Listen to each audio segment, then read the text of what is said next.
சோத்திரம் இல்லாத ஆகியனால இங்கே பாருங்க, நீங்கள் வாலண்டியராக செய்யத்தக்கவர்களுக்கு உதவி செய்யணும் அப்படின்னா அது யார்?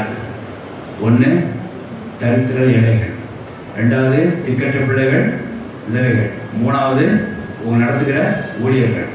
3 நீங்கள் டைமிங் ஹெல்ப்புக்கு பண்ணணும் அப்படின்னு நினச்சிங்கன்னா ஃபஸ்ட்டு உங்கள் விசுவாச குடும்பத்தால் நம்ம விசுவாசிகளுக்கு நீங்கள் அதை செய்யலாம். ரெண்டாவது உபதேசம் வாலண்டியராக நீங்கள் போய் செய்யணும். நான் கேட்டு நீங்கள் உதவி செய்யக்கூடாது, நீங்களா செய்யணும்.